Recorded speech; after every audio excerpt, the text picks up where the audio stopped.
Hi students, welcome to the second session for Ensure Team Effectiveness. This is our fourth subject in the Diploma of Management, and we're up to our resource support session number 2, which means we're up to the second out of 3 webinars which focus on our learning content, our learning activities.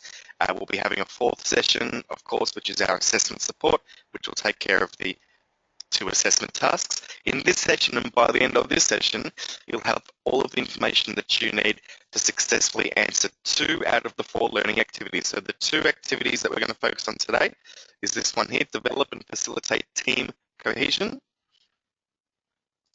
and the one below it, the learning activity called facilitate teamwork.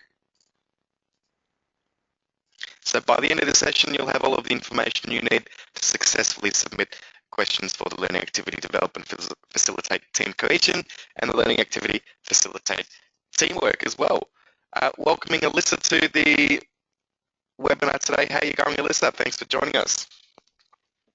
Oh, thanks for having me, Adam. I'm looking forward to this webinar this afternoon, and you know, to everybody out there, a big hello. This is an exciting unit, so I'm keen to be a part of it. So thanks for having me.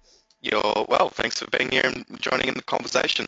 Last session in the first resource support, we started talking a little bit about teams and what actually is a team. And I guess the way that we sort of explained it last time was that a team is quite different from a group. So we did differentiate between the meaning of a group and the meaning of a team. It's a great starting point. So if you haven't actually listened to that webinar, certainly go back and have a listen to that. It's just a good introduction to teams, definitions surrounding teams and groups, and things like that. So this session, we're just going to pick up from where we left off, and we'll actually just take you through each of these learning activities, and I guess Alyssa will just engage in a bit of a discussion. We'll point you towards some of the learning materials that you can use also to help you answer some of these questions as well. So let's get stuck into it. Let's have a look at our first question. I'll read that out for you, and there's actually a really good page that we can have a look at on this one. So the first question here is describe 4 key attributes of high-performing teams. How does each attribute help to drive performance? So we want you to list 4 attributes, but we also want you to, as the second part of the question expresses, just describe how each of those attributes will actually help to drive performance. There's a great page for this, so don't forget about your learning materials at all times. So if you go back to the home page of the subject, you've got your learning materials for this subject here.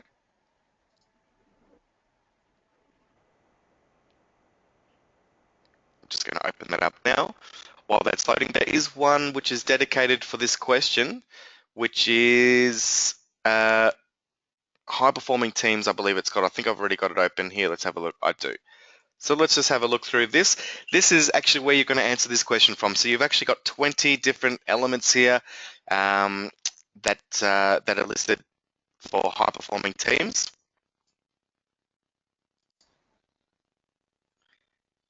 Okay, so here's the list here for high-performing teams. 20 items on this list. You can pick 4 items off this list and just discuss how each of those attributes is going to drive performance in a high-performing team.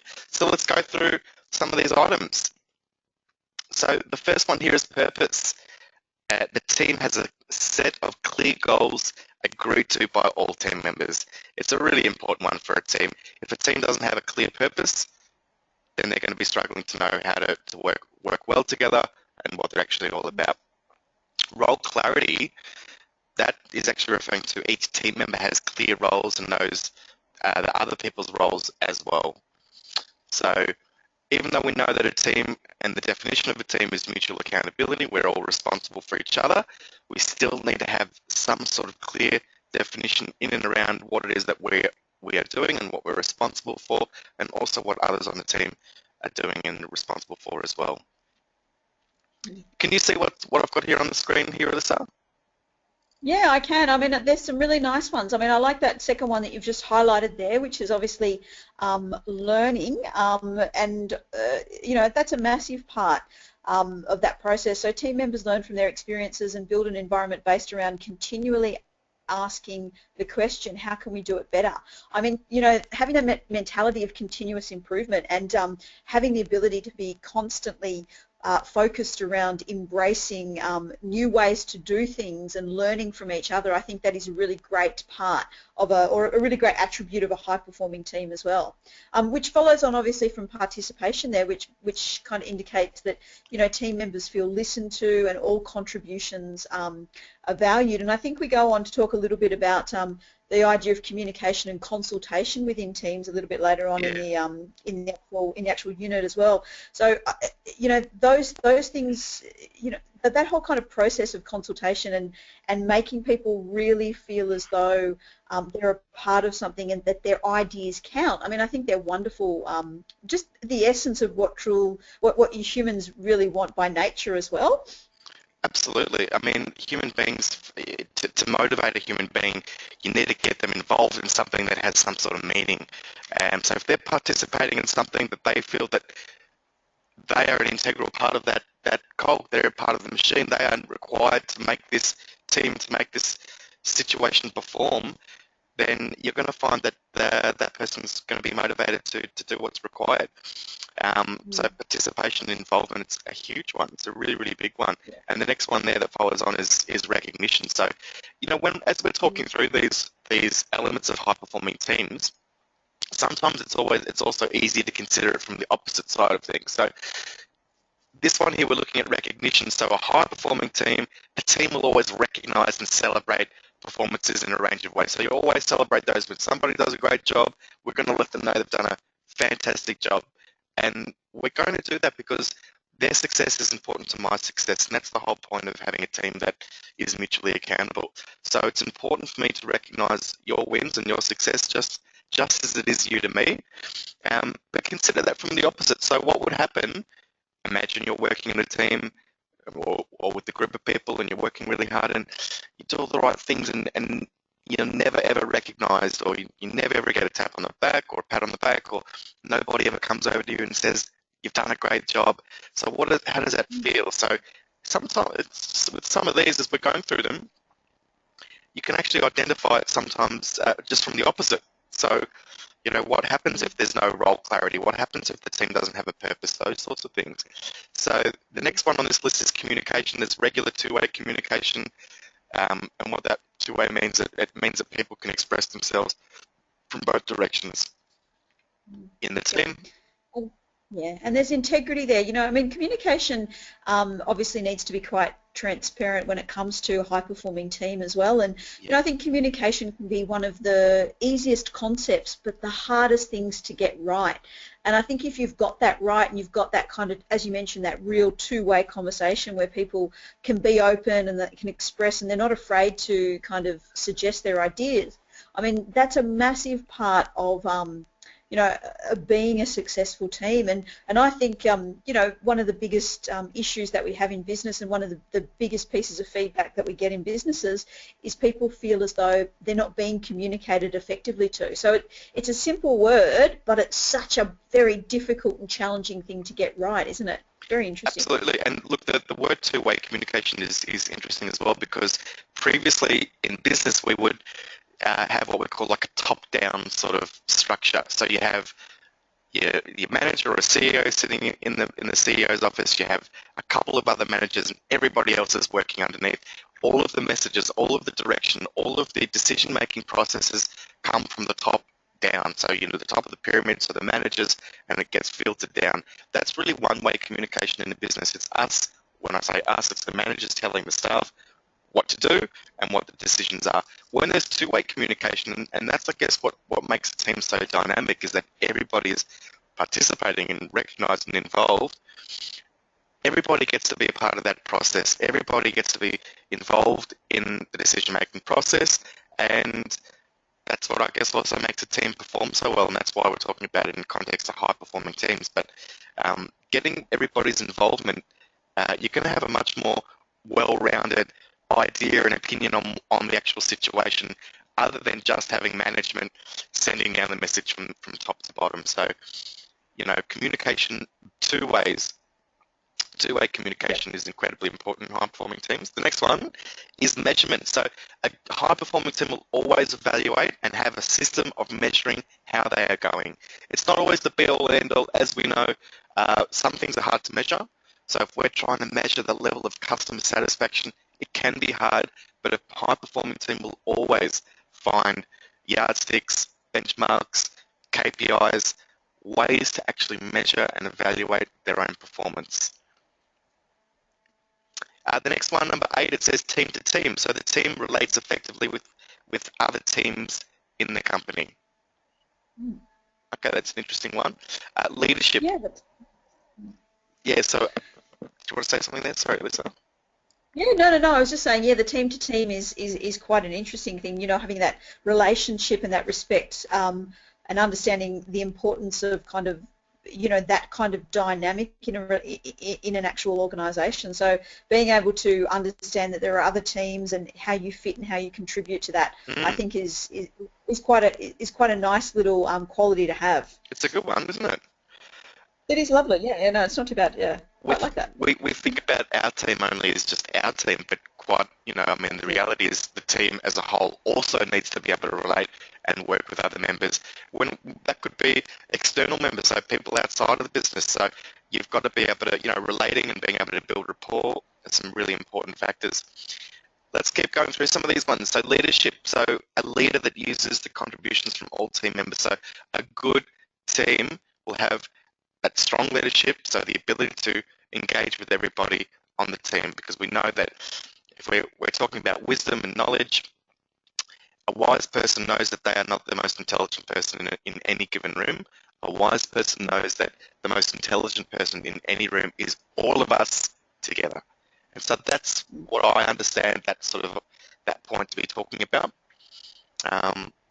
Yeah, so contributions from everybody is important, because at the end of the day, the sum of all of our individual parts is always greater. Let's have a look There at is, yes. sorry. The sum of the whole. What is that? The sum of the. Yes, you're right, Adam. I can't remember the expression exactly what I was going to say, but there's the sum of us. Yes. Okay. Next one. The sum of the individual parts is greater than the total of the parts if they weren't added. Oh, look, you know what? This is our homework. So we need to work out what they're saying. If there's any student is listening to this and you'd want to tell us what we're talking about here, where we confused, please jump in. We'd love to hear from you. The next one's a really good one for me. This is a really, really, really big one in teams, high-performing teams. Has got to be trust. Trust is a really, really big element of a high-performing team. So team members are genuine with each other. There's no second guessing. Team members accept feedback. They don't hold grudges, and they're willing to ask for help.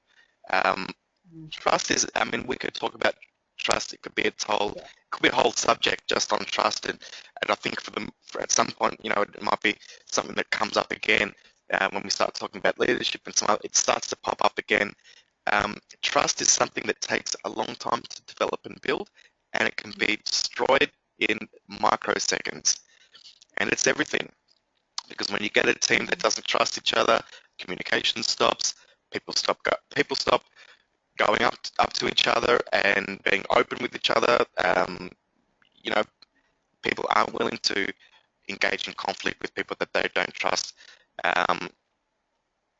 It's such an important, and it's one we can talk about for ages, because really, what is trust? It's an intangible thing. It's not something that we can hold.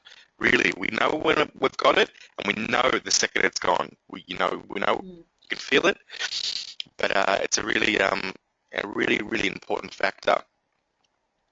Something that I actually might talk about in the next session anyway, but just really briefly I might sort of just gloss over it. Part of the key of having a great working team is getting the balance between what we call maintenance and task correct. And what that means, and I will explore this a bit later in the next session, but what I mean by maintenance is everything to do with building relationships and trust with other team members, and task is everything to do with the job at hand. So we're a team, we're here to build this house. Everything to do with the actual building and lifting of bricks and paving of concrete is task related.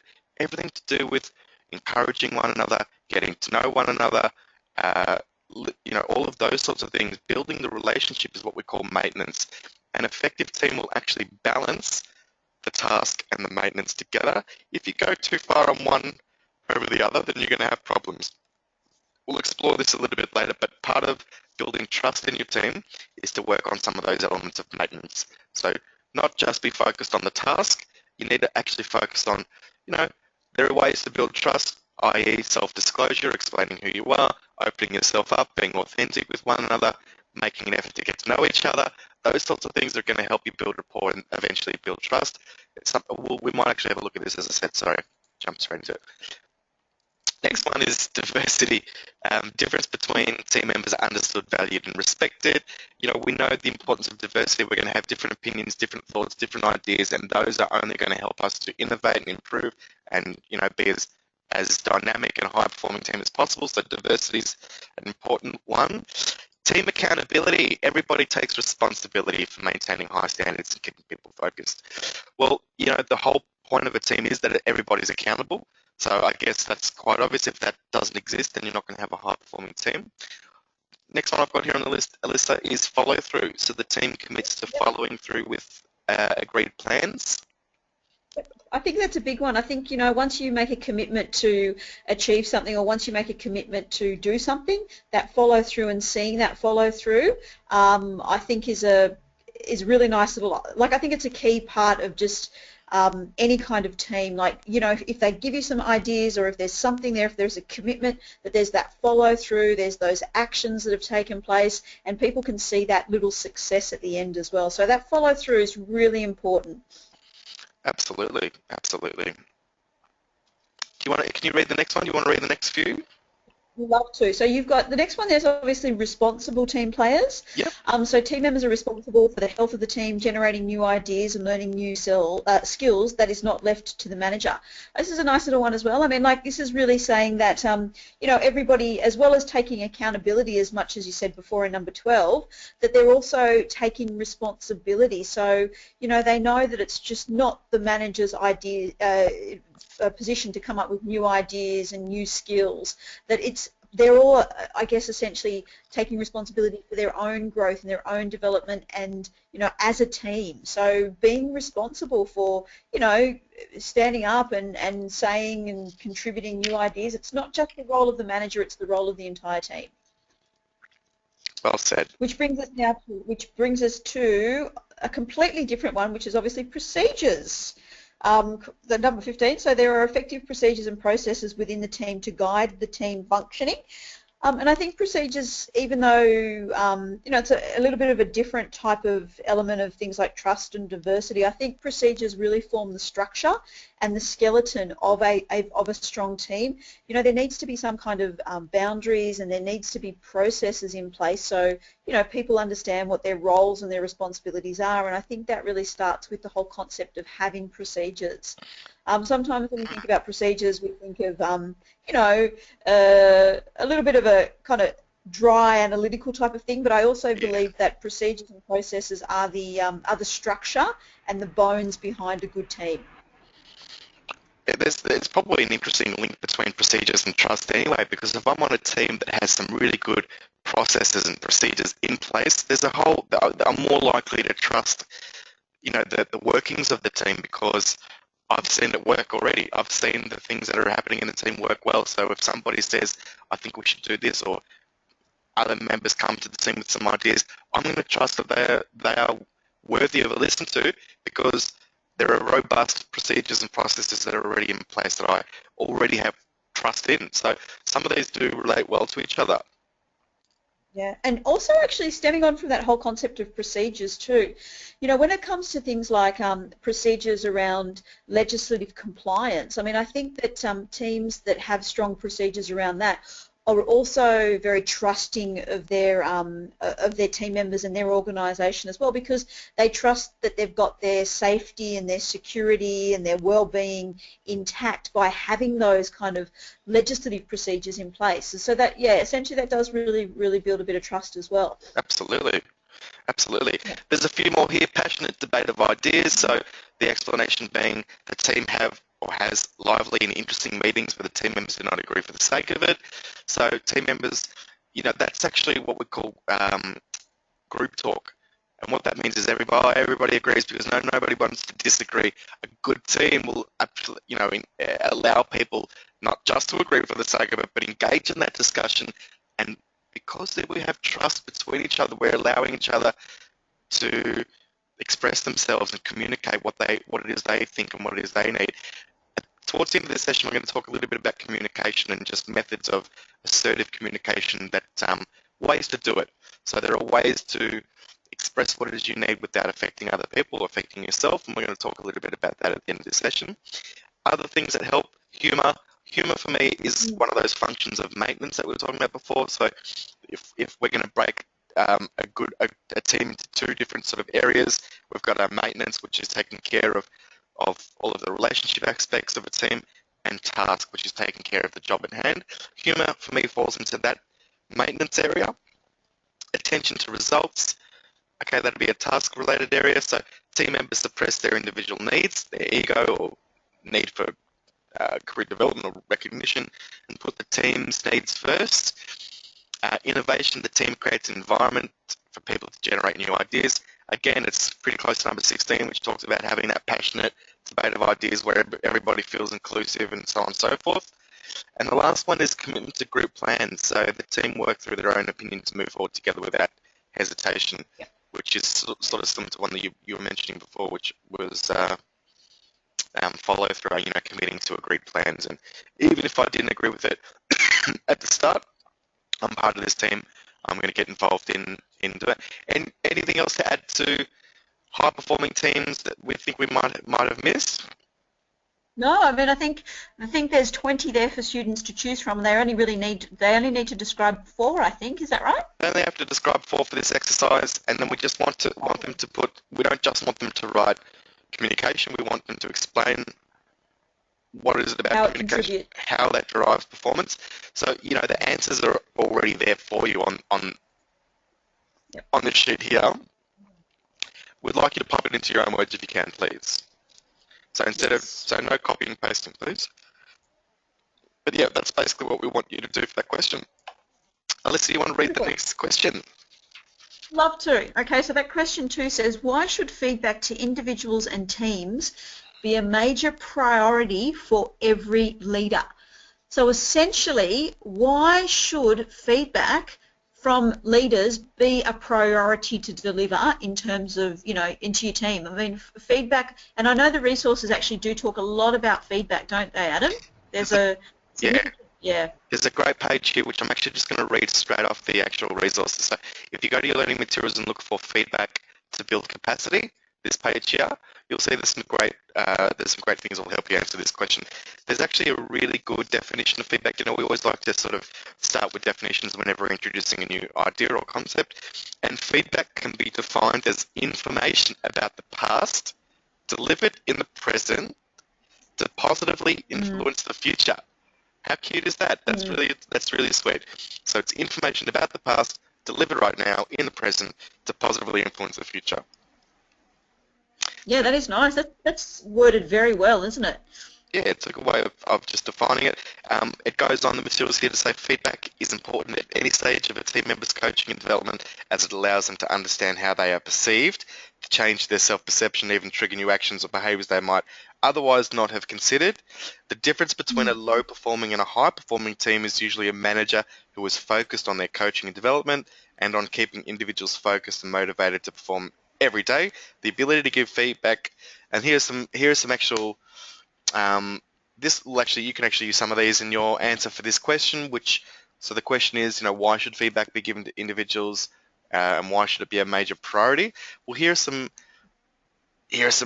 improvements that you can get out of actually providing your team with feedback. So the first one here is team members feel like they're having regular guidance and support. If ever you've been in a team where you feel like you haven't received any support or any guidance, the motivation to keep going can be really difficult, so it's important to have that. The next one gives team members a sense of being in the loop. So that's another reason, I guess, why we'd give feedback, or a reason for giving feedback. Building your credibility as their manager. That's also a good one too. Yep. It's kind Increasing. of like, So, yeah, building your credibility. I mean, it really is like, um, sometimes I guess as you're in terms of being a new leader or a new manager to a group, I mean, you really do have to work on things like building credibility and building trust. mm, It's not something that automatically kind of comes with a title. So it's what correct. you do to be able to build that credibility. And I think, as you mentioned, feedback is one of those essential parts to be able to build that credibility and build those relationships within your team. So you've got the trust and you can pretty much drive them to achieve whatever it is that they achieve and feel that success. So that's a big one. That's I a like building. That's a really, really good point you've just made there, Alyssa. I love it. I love it. You're right. I mean, trust, you don't start with trust and it's something you can lose. You start with zero and you've got to build it. Mm. So feedback is a way that you can actually help, as you say, build credibility and start to build that relationship. Start working on that maintenance aspect of the team and start to build that trust, which we know is really important in high-performing teams. So really good point. Which leads on to the next one, which increases the quality of your relationships with your team members. Absolutely. Um, It also provides, and we talked about learning as a facet of high performing teams, a consistent focus on coaching and a learning culture. So these are some great reasons why you would actually be providing feedback. And the obvious ones to sometimes, as we said at the start, guidance and support. Sometimes we need to straighten up our team, get everything back on track. And as a dynamic team, we're all mutually accountable for each other. So feedback is our primary mechanism, I guess, for being able to do that. Um, Yeah, let's go back to the actual questions we've got here. Are we happy with that one? Yeah, no, definitely happy with that one. I think, yeah, that next question, obviously question 3, then kind of moves on a little bit, I think, to, I guess, the steps involved, I think, with actually delivering that feedback. I mean, sometimes they say when it comes to feedback, it is actually in the delivery, but question 3 says, describe the key steps to giving effective feedback, and when have you given feedback that has had a positive impact on performance? Okay. So, it's great to be able to give feedback, but I think it's also important to know how to make sure that the feedback that you're giving your team members is effective and, is contributing to them. And I think you got some, you have. Yeah, Is I that some do. steps down there? Yep. So on the same Lovely. page, guys, that we had feedback to build capacity, you've also got steps to improve performance. Just before, I'm going to actually open this other page. Hmm. Just going to Types open. of feedback. Yeah, there was something good here that I thought I'd mention just before we look at some of those steps to actually to delivering and to doing it well. It's sort of important to know, I guess we talk about two different sort of styles or types of feedback. You've got your first one, which is what's called acknowledging feedback. So this feedback could be given to reinforce positive behavior to encourage the team member to continue. So that's one type of, you're doing a great job, fantastic. For only ever pulling people up for when they need development or what we call constructive feedback, it's going to get to the point where every time that our staff members hear our voice, they go, okay, what have I done wrong now? We also need to let somebody know when they're doing a good job. So there's feedback, what we call positive feedback or acknowledging feedback, which is feedback given to reinforce positive behavior. And the other style is that development or constructive feedback, which is given to correct or change a team member's behavior. So feedback is not only about straightening somebody up, but it's also about acknowledging the good work that somebody might be doing, especially if you're going to give feedback which is constructive in nature. You always need to follow up with that acknowledging positive feedback if they're doing a good job. So, Alyssa, if I tell you that, I need you to spend a little bit of time on the way that you um, speak to customers, also when a new customer walks in the store, would love you to engage a little bit more and just try a few things like, asking them how their day was. If I start noticing you doing that behavior that I'm wanting you to be doing, it is absolutely imperative of me to give you that positive feedback, that acknowledging feedback and say, you know what, you've been doing a fantastic job. That's actually exactly what we were hoping you would do. You're going to feel great about it, and it's just a really, really important stage. Alyssa, are you still with me? Yes, I'm still with you. Sorry, I just put you on mute because I had a plane fly over. Oh, cool. I just went a bit Yeah. silent there. I got a bit worried. Okay, but yeah, let's go It back was, to it this was question making number it was three. making its guest appearance. Sounds good. Sounds good. So actually what we've just talked about also relates to question two, having those different types of feedback, the positive and constructive feedback, it's all part of it too. This one here, Yep. describe the steps to giving effective feedback. Yeah, it's right there, steps to improving performance. Can you read that? Do you want to read some of these off the screen? Yeah, of course. I mean, look, there is, according to that, there seems to be, I think, 7 points there. So that very first step is obviously a balanced approach. So ensure that there is a balance between positive and constructive feedback so that it, I guess, builds self-esteem. Make sure that it's obviously action-oriented. So feedback should be about something the team member is responsible for. Make sure it's obviously timely, so provide feedback at the most receptive or productive time for it to be received, and don't wait too long after the event has occurred. This is a big one. I think sometimes, I've been noticing in certain industries, which is quite interesting for me, is the change in the concept of actually things like giving feedback and things like very traditional forms of feedback, like performance reviews, for example.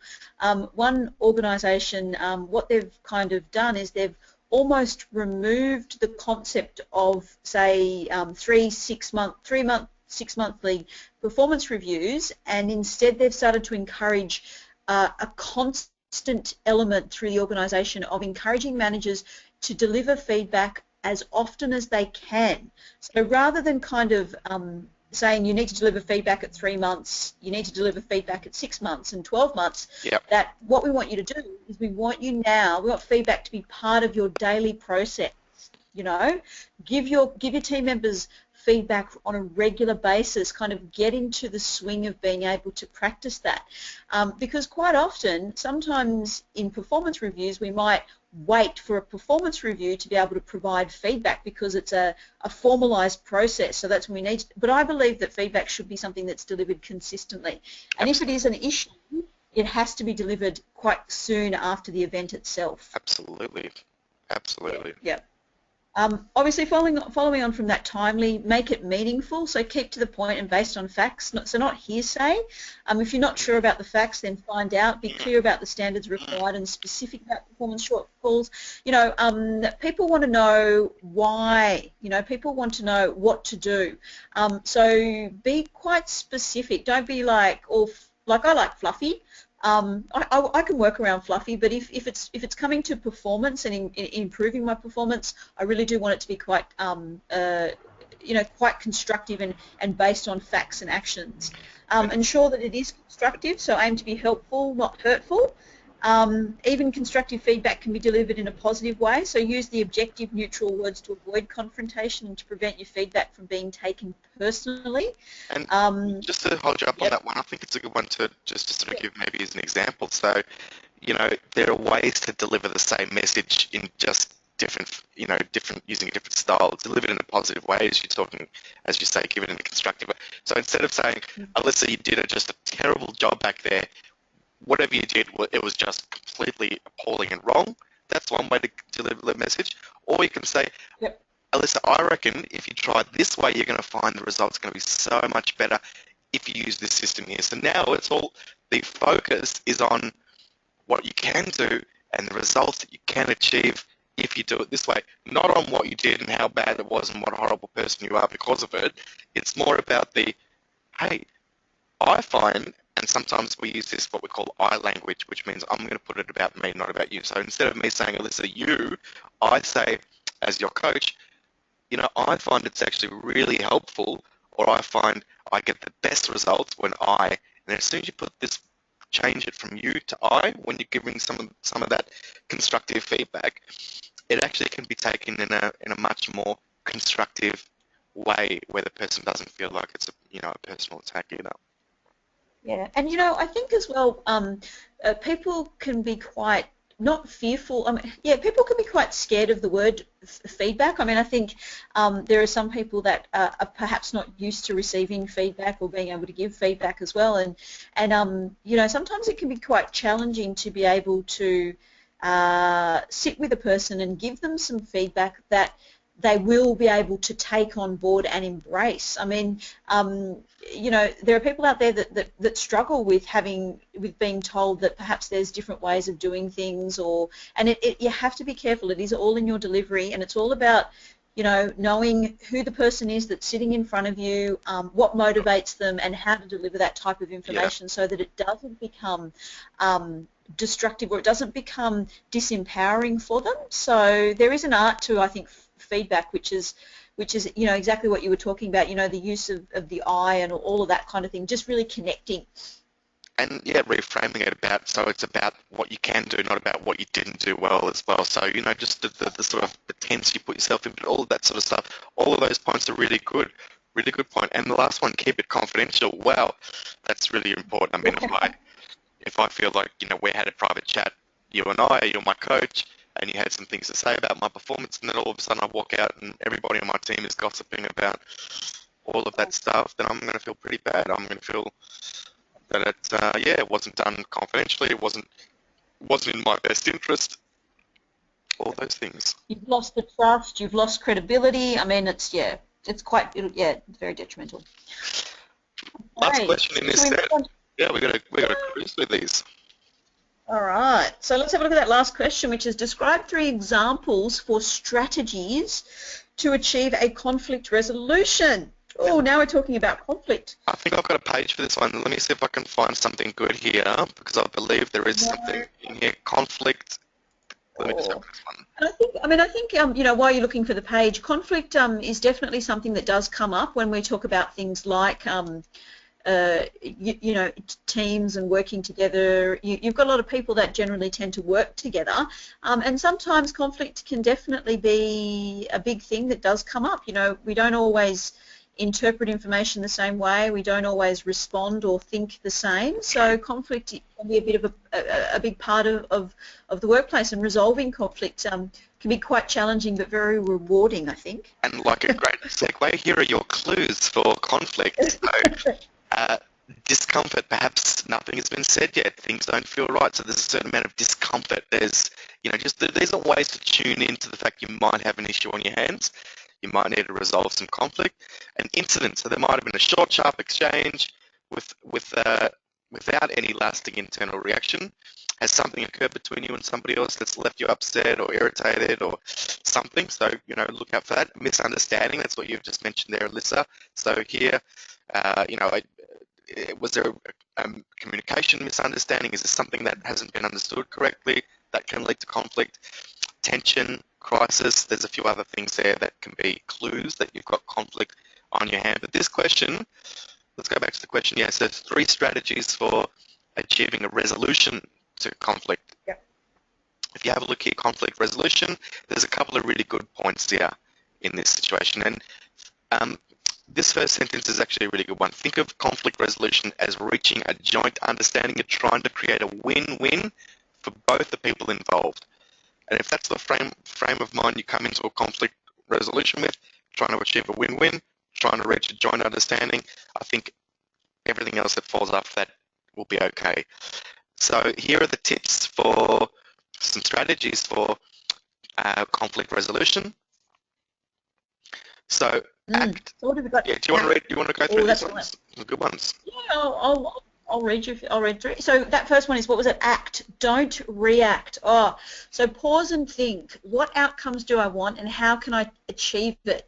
You know, there's I think there's a little statistic out there. So when it kind of comes to things like conflict resolution and how people deal with conflict, I think there's like we've got 0.03 of a second to control how we react. Like a lot of people have a very emotional response when it comes to conflict, and it's very, very difficult to be able to, you know, control how you will react. I mean, if you're looking at things like resolution, really think about what you want to achieve. You know, it is an art very similar to being able to deliver feedback. You really need to kind of think and plan it through. I mean, it might only be a few seconds that you have to be able to think about what you want to achieve in the situation, but really try and think. I mean, yeah, use what you want to achieve rather than how you feel about the situation, if that makes sense. It does make sense. Yeah. No, that's a good one. That's a great one. Be really deliberate Yeah. about your actions. Yeah, that's exactly right. Yeah, and I think the next point says focus on problem solving. So see the disagreement as a problem to solve, so not a battle to win. This is interesting. You know, if we're looking at conflict resolution, you know, it's about the perception that you have on what a conflict is, and if you change your thought process on the actual concept of conflict resolution, so you see it as see the disagreement as a problem to solve. It's almost it's a problem here. I really would like to, you know, my outcome is that I'd really like to be able to achieve it and really be able to solve it, and not like, oh gosh, here we go again. Yeah, I'm never going to win this battle. I'm never ever going to reach a resolution. Yep. sounds good. What do we got for the next one? Emphasize Yeah, the relationship. Yep. Yeah, so emphasize relationship. So clearly state that you want a continuing good relationship. I mean, I think that's important. I still think it's important that you know you want to make sure you've still got the connectivity between the person. If you are dealing with a conflict, make sure that, you know, the relationship is still there, even if there is an issue that's popped up. Issues pop up in the workplace, conflict pops up in the workplace all the time, but it doesn't mean that it has to destroy a relationship within a team. It sometimes can even strengthen a team relationship as well. And those last two we've got is respect the other person. So put downs and personal attacks lessen the likelihood of a resolution. Yep. So don't make it personal. You know, don't use that negative type of language, and always try and use empathy. So put yourself in another person's shoes, and it will help you understand their perspective and their behaviour and where they're coming from. So it'll give you a good idea as to, you know, I guess why or how they got into this situation. Perfect. Alrighty. And that, And then you've got some conflict planning questions underneath there. So if you're looking for just a few ways to get the conversation started, have a look there. So that's basically the end of that first learning activity development facilitate team cohesion. You have all the information you need to answer those ones. Let's look at the next one, which is facilitate teamwork. We'll just get through these questions with you as well.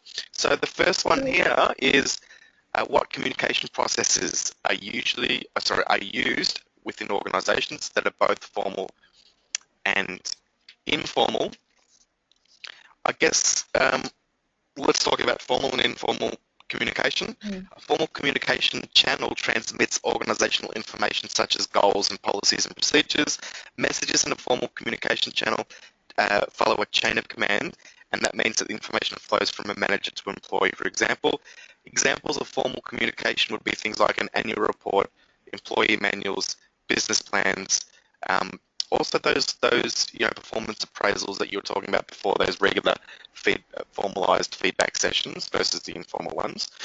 Informal exists, so there's always information, so there always exists an information communication network within formal working environment.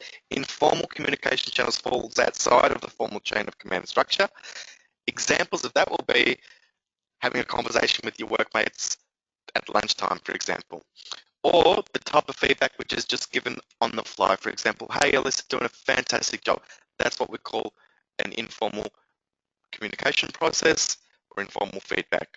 So what we're just asking for you is just to identify different examples or processes that are used in any given organisation, both formal and informal.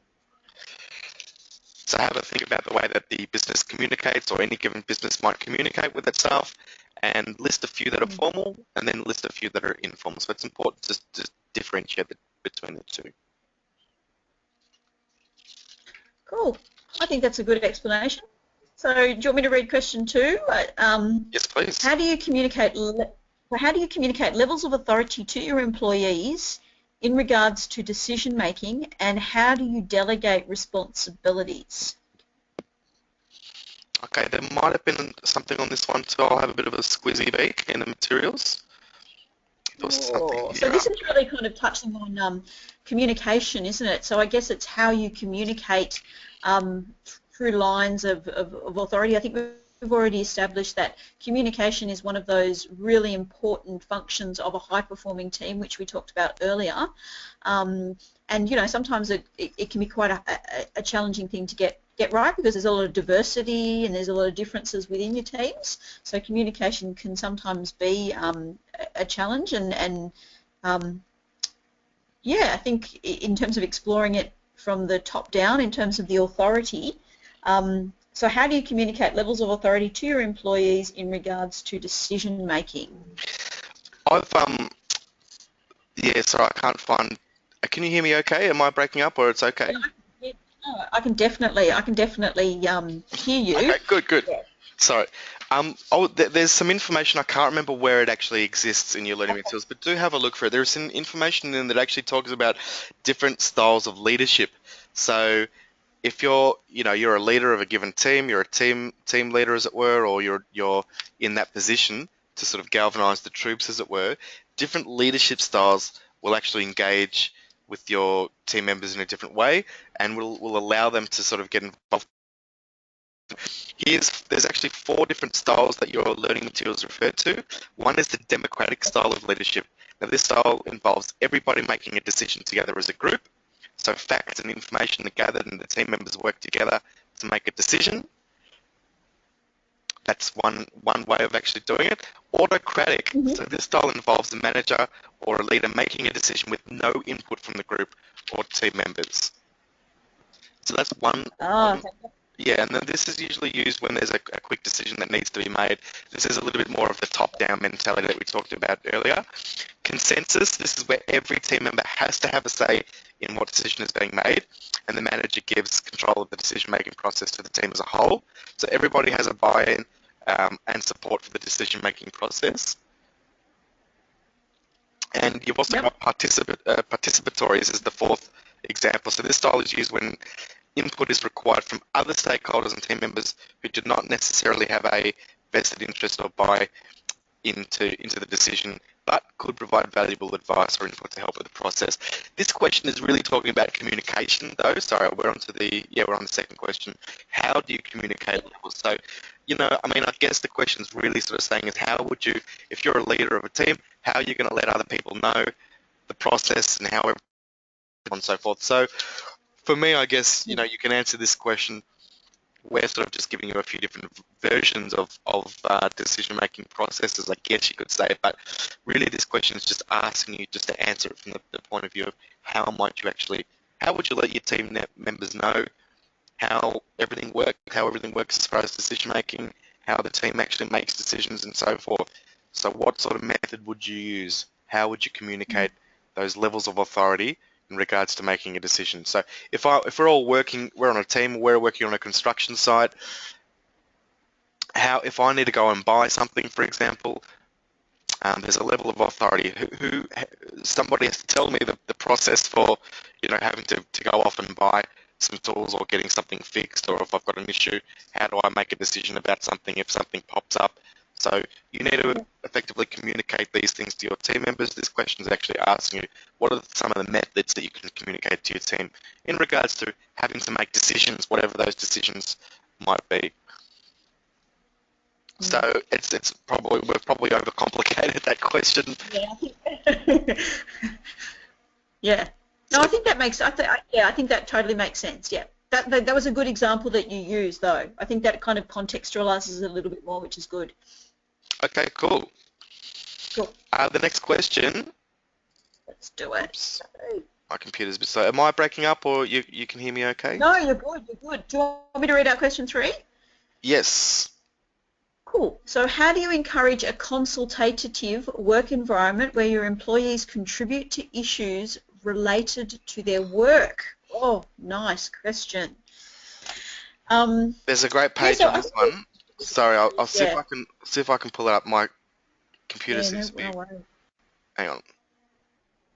No, that's all good. So yeah, look, I mean, I think how do you encourage a consultative work environment? Obviously, that consultation, and I think, Adam, you're just about to show the guys where you can kind of explore the idea of consultation, but the resources do actually speak about it. I think it's a really nice tool to be able to create. It's almost like a cultural thing. The more consultative your work environment is, the more people feel a part of it. They see their ideas kind of come to fruition. They feel like they're a part of a process. They feel like they're making a difference, and they've got that contribution when it comes to suggesting ideas as well. So that consultation process can be a nice form of communication almost.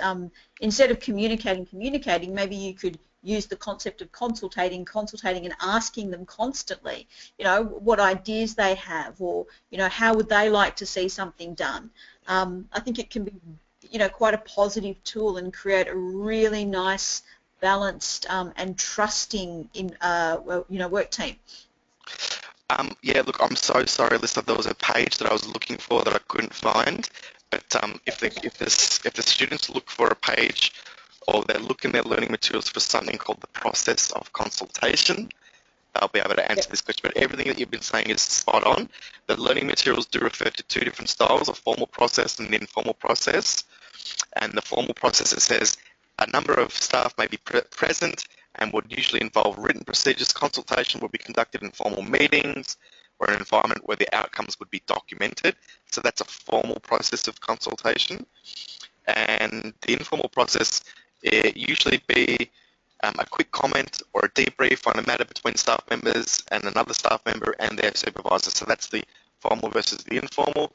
This question still is talking about how to actually encourage those sorts of contributions from your employees. So Yeah, what could you do as a manager, I guess, essentially, to be able to have those processes and encourage that kind of consultation within your workplace? I mean, what could you do? What could you implement? How do you encourage those idea sharing things, or those idea sharing moments with your team members? actually, let's see if I can find this And I think, page. Let's find this page because I can okay, get all the info. One sec. Okay, we've been able to find the page that we need. So this is under Communicate with your line manager consultation. So if you find that in your lesson menu, your learning materials menu, you'll see Communicate with your line manager. And at the bottom here, there's a whole range of different ways to encourage that consultation. So I might just read through some of these dot points because I think this would be a really good way to answer that third question too. So to recognise the importance and value of staff, and organisations should keep the following in mind at all times: attract and retain quality people and pay salaries accordingly. Staff members need to feel valued and appreciated. Feedback provided by staff members to an organisation should be taken seriously and acted on as soon as possible. Staff members should never be made to feel bad or for providing honest feedback. Staff should be given responsibility according to their job roles at all times. Communication should be open and honest at all times.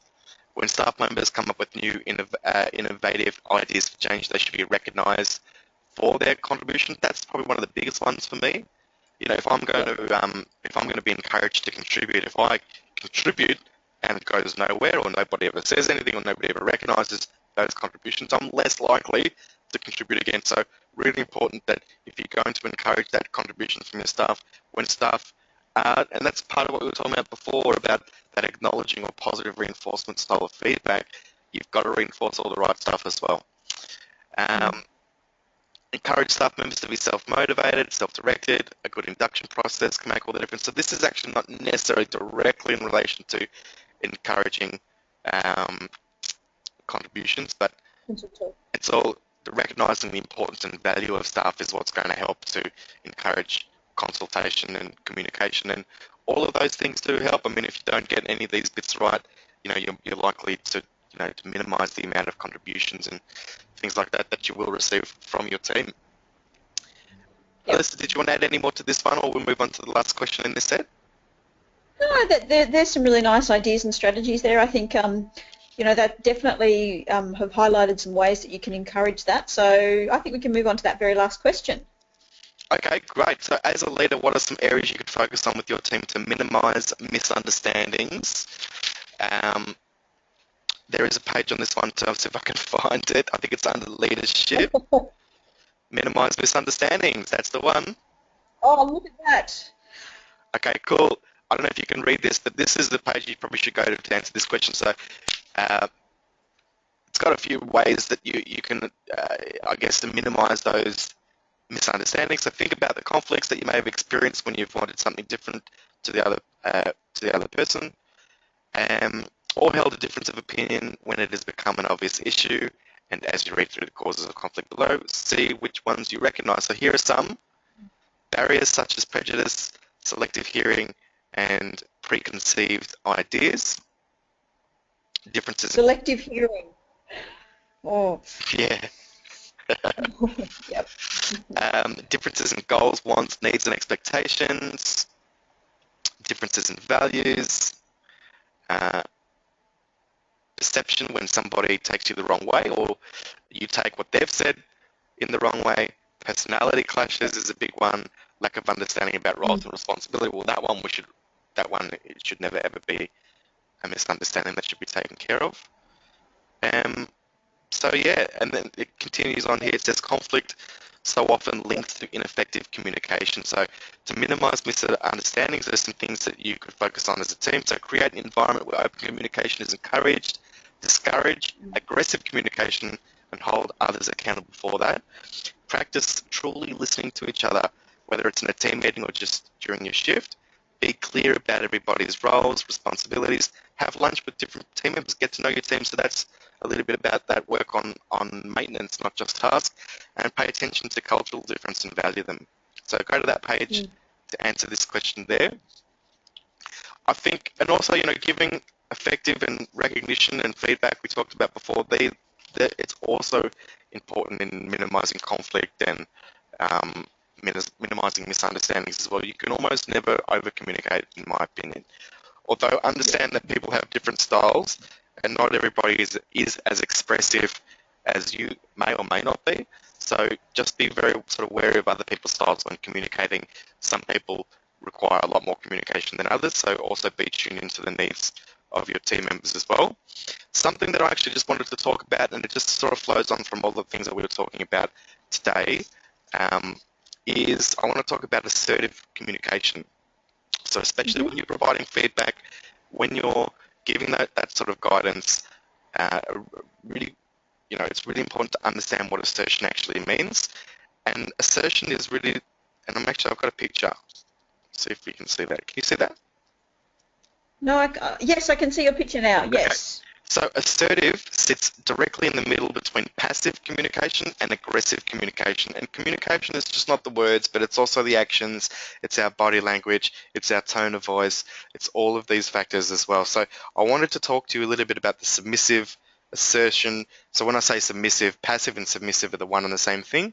Assertive Mm-hmm. communication is the space that we all want to get into as good leaders. It's really beneficial to our private life as much and personal life as much as our professional life, understanding assertive communication. In my eyes, assertive communication is about getting what it is you need and want in life, but doing so not at the expense of yourself or other people. Mm-hmm. So if I'm doing it at the expense of myself, it's passive. I'm allowing other people to step on me in a communicative sense. If I'm Mm-hmm. being aggressive, that's the other side of the continuum. I'm not caring about you, what you have to say, or anything to do with you in the process of trying to get what it is I want. Assertive protects both yourself and the other person through that communication. So I'm just going to really briefly talk about submissive behaviors and aggressive Mm-hmm. behaviors so that you can see the two differences, and then I'll briefly talk about assertive behaviors. And I think and that's where we'll wrap up today's session. I just think it sort of all makes sense in reference to what we're talking about today with providing Yeah. feedback and conflict and managing misunderstandings and things like that. So let's just talk firstly about the first side. So passive or submissive. When I say submissive, it's passive. It's the same thing. So submissive behaviors. People who typically behave submissively demonstrate a lack of respect for their own needs and rights. They do this in many ways. Many submissive people do not express their honest feelings, needs, values, and concerns. They allow others to violate their space, deny their rights, and ignore their needs. These people rarely state their desires, when in many instances, that's all that it would take to have them met. Submissive, softer express a need for an apologetic way that they're not taken seriously. Phrases like, but it doesn't really matter that much to me, but whatever you want to do. Some people habitually invite others also to take advantage of them. The submissive person communicates, I don't matter, you can take advantage of me and I'll put up with just about anything from you. The submissive person lacks some self-respect, but their behavior indicates lack of respect for the other person too. It implies that the other person is too fragile to handle confrontation and shoulder their share of the responsibility. People who typically behave in submissive ways often accumulate enormous amounts of anger that finally spill over into a Mount Vesuvius response. This volcanic eruption, often over a trivial incident, spews out the lava of aggressive anger on whoever happens to be nearby. So that's the submissive or the passive side. In our culture, people who behave in this way are often termed as the nice guys. Nice children sit quietly and obediently for 6 hours a day in the class. Nice adults are people who go along with the wishes of others. The price of nice can be very, very, very high. The price of nice is yourself. You're allowing other people to step on what it is you want, what it is you need. You're trying to appeal to everybody. At the same time, it's unfortunately what that actually does. It actually generates pity or irritation and finally disgust from other people towards over a long period of time towards, and that's particularly in a sort of a personal relationship as well. The submissive. Wow. Yeah, so that's submissive. I might make it a bit quick because we've had a long session today, but I might just flip over and talk about the other side of the coin. And what I'm talking about here is the absolute extremes. Now, we as human beings, we fall somewhere in between this continuum here. I'm only talking about the absolute extremes, but I find if you talk about the both extremes, you get a better understanding of what sits right in the middle, which is when we're providing feedback and when we're communicating, is that assertive communication. So it's communicating in wants and desires, but doing so not at the price of others or yourself. So aggressive, let's talk about the other side of the coin here. Aggressive behavior. An aggressive person expresses their feelings, needs, and ideas at the expense of others. They almost always win arguments. The expressive person seems to carry a chip on their shoulder. They may speak loudly, they may be rude, abusive, and sarcastic. They may berate clerks, they may berate waitresses for poor services, dominate subordinates, and insist on having the final word on the topic. An aggressive person tends to overpower others. Their point of view is, this is what I want. What you want is of lesser or of no importance at all. Aggressive behavior often pays off. They are likely to secure the material needs, objects that they desire. They tend to be able to protect themselves and their own space really well. And they retain considerable control over their lives and on the lives of others. However, one of the consequences of aggressive behavior is increased fear. Many people behave aggressively not because they are strong, but because they feel weak. The aggressive behavior tends to make enemies, and their aggression ultimately makes them more vulnerable and fearful. That insecurity can breed a form of paranoia and overreact to any attack against them. A second negative consequence of aggression is related to that first. So aggression creates its own opposition and effectively fosters its own destruction. People cope with aggressive behavior towards them by using resistance, blaming others, defiance, sabotaging, striking back, forming alliances, lying, covering up. A third liability of aggressive behavior is that it often results in a loss of control. Controlling other people's lives limits your own freedoms. It takes time and energy to supervise someone, which creates kind of a self-imposed servitude. Too much control on others can be about as bad as falling into the clutches of people who attempt to run your life. Guilt feelings also come from an aggressor's abuse of power. And aggression can also undermine love at the end of a relationship. The person feeling dominated may experience alienation from the aggressor and as a result of being controlled. So that's the other opposite side. Let's talk right about this beautiful area right in the middle. The assertive person utilizes methods of communicating which enable them to maintain self-respect, pursue happiness and satisfaction of their needs, and defend the rights and personal space without abusing or dominating other people. So a true assertiveness is a way of being in the world which confirms one's own individual worth and dignity while simultaneously confirming and maintaining the worth of others. The assertive person stands up for her own rights and expresses her personal needs, values, concerns, and ideas in direct and appropriate ways. While meeting their own needs, they don't violate the needs or trespass on others and their personal space at the same time. One of the most striking things about assertive people is that they tend to like themselves. They are in a much better position to feel good about themselves than the submissive or the aggressive person. Although asserting yourself isn't the only factor in building a sense of self-worth, the extent to which you assert yourself can determine your level of self-esteem. Another benefit of assertion is that it fosters fulfilling relationships. Assertion releases much positive energy towards other people. Less preoccupied by self-consciousness and anxiety and less driven by the needs for self-protection or control, the assertive people can see, can hear, and can love others more easily. Assertion makes you more comfortable with yourself, and therefore others find it comfortable to be with you too. Assertive behavior greatly reduces a person's fear and anxiety. Research has proven conclusively that learning to make assertive responses definitely weakens the anxiety and tension previously experienced in specific situations. As the increasingly assertive person realizes that they can and will gain their needs and defend themselves, they do not approach others with fear about being hurt or being controlled. One of the biggest pluses of assertive behavior is living one's own life. Your chances of getting what you want out of life improve greatly when you let others know what you want and stand up for your own rights and needs. That's Wow. Look, that's just the, you know what, it's just a holistic view of communication. So the difference between passive communication, aggressive communication, and what really we mean by assertion. And assertion, as we've discovered, is really about getting your needs and wants met, but protecting, you know, the personal space and protecting other people, not stepping on other people is in the process of doing so. And I think that there is a system, we can, might be something that we actually bring up, I think, in one of the other subjects, talking about how to deliver some of these assertive messages, how to provide, um, how to articulate some feedback, something that I think we talk about in one of the other subjects. But nevertheless, that's just sort of the overarching sort of holistic kind of view of it. So when you're providing feedback, when you're communicating, you really want to be in that middle space there. You really want people to understand what it is you need, what it is you want, desire, but you communicate in such a way where you're not affecting anybody. You're not stepping on somebody else's toes. You're caring about those that you're communicating with. You're also caring about what your needs and wants and desires are. And that's the perfect medium right down the center. And that's what we mean by assertion. Oh,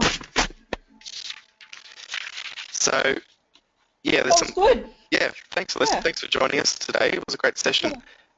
Thanks to all those that have listened in. So today you've got all the information that you need to complete those two activities: develop and facilitate team cohesion, and facilitate teamwork. Thank you very, very much for your attendance today.